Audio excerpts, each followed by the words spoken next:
For those who don't know, I am officially 100% natural.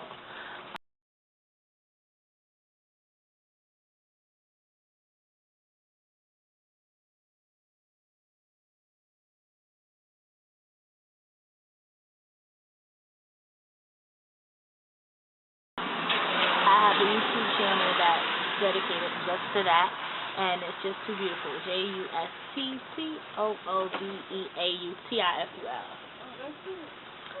So, anyways, that's not what this video is supposed to be about. This video is about ex-boyfriend. That's what this video is supposed to be about. Hopefully, I can make it brief. The last couple days, I have been having kind of an ongoing conversation with this dude, right?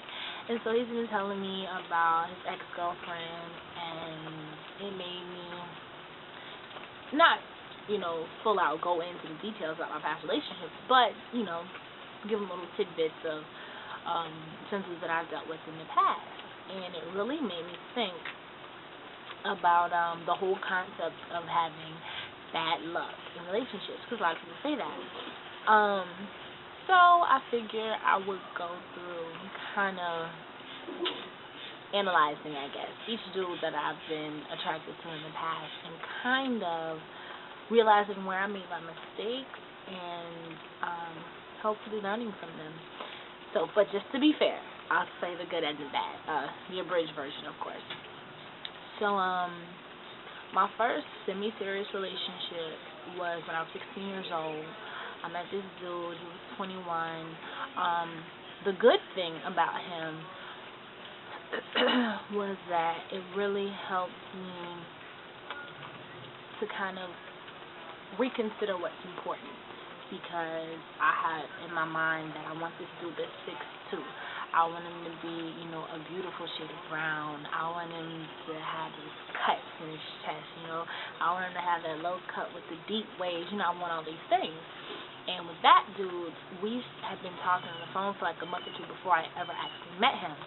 So when I actually met him in person, he was like 5'8" or 5'9" with dreads and gold. It was like, whoa, But because I already established a relationship with him prior to meeting him, it helped me kind of open up my box. So that was a good aspect about him. The bad aspect was that he cheated on me. And one thing that I learned from that is that it is important to open up your mind, to not get so stuck in, a rigid set of rules, a rigid set of things that you need, but also don't throw the rules out of the window. The fact that he was, living with his mom, or, not to go through, all the details, but the fact that he did not have dependable, responsible, faithful, those characteristics that are really important to me.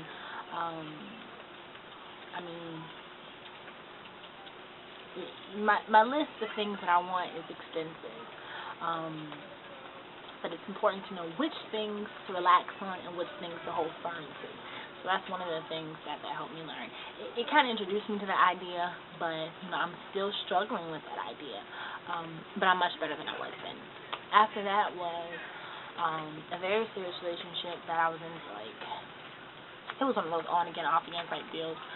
So we were together 2 years, and I met him. I was 17, and he was 26. And the thing that I loved about him, he was a very attractive guy. But what I loved about him was that he was so open. He wasn't afraid to tell me how he felt about me. He wasn't afraid to say what he was thinking. And I was used to guys pretending like they're not really into you, waiting for you to kind of say something, blah, blah, whatever. So it was very refreshing to me that he felt comfortable, that it was very natural for him to express himself to me. And I found that very attractive. And also, as we got to know each other better, I felt really, really comfortable. I could be my crazy, wacky, goofy, kind of quirky, weird self, and it was cool with him. And I loved that. The bad things were he was a heavy drinker.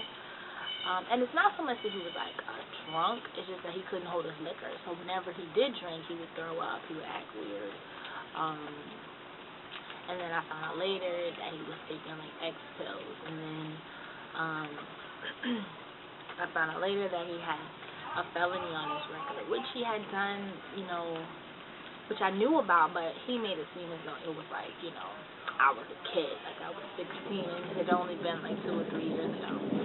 So, like, he was a liar too, and I can't really deal with liars. So, and of course he cheated, and he cheated on me with like big bone girls. So, that was what that was. Things that I learned from that situation, I absolutely positively learned that it's okay to be alone. For a while, I didn't want to leave him because I didn't want to have to start dating again. I didn't want to have to look for, I hate dating, I don't want to say I hate meeting people, but I hate the awkwardness of meeting new people and trying to figure them out again. Like, I didn't feel like dealing with that, but I wanted somebody to hold me. So, I dealt with the drama longer than was necessary, and so it's much easier for me to chunk the deuce these days,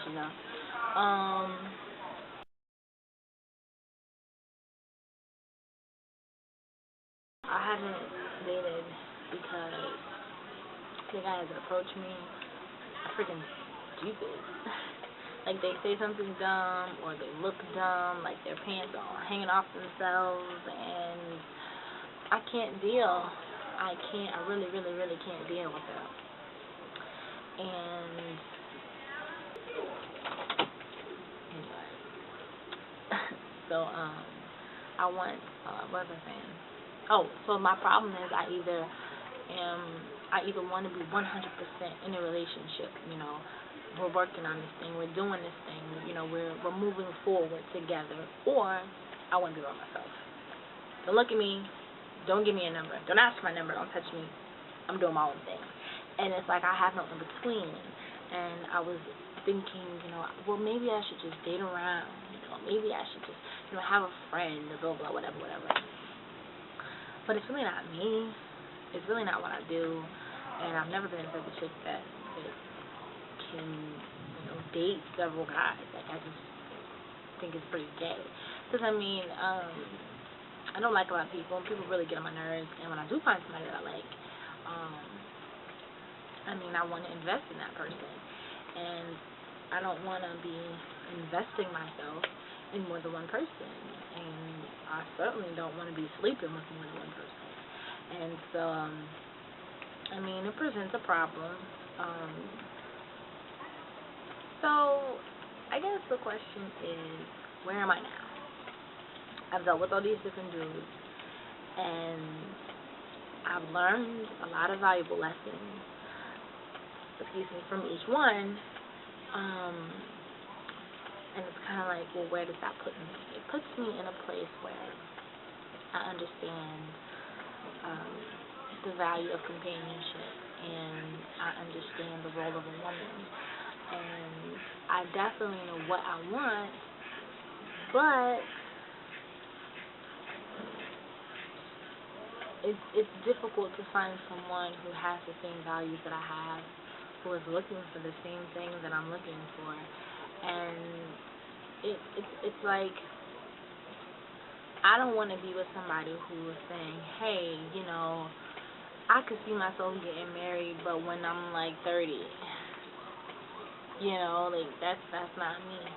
But at the same time, I don't want a man to feel like, oh, she wants to get married like tomorrow, like she's ready to pop out babies, and it's definitely not that serious, because I want to get my degree. I want to finish school before I get married, But I want to be with a man who has the mentality of, hey, I'm getting things together.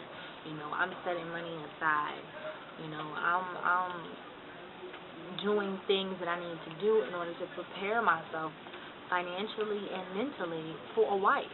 I'm not going to be somebody's girlfriend, somebody's old lady for 6 years and have children with them, and we're not married. I don't get down like that, seriously. And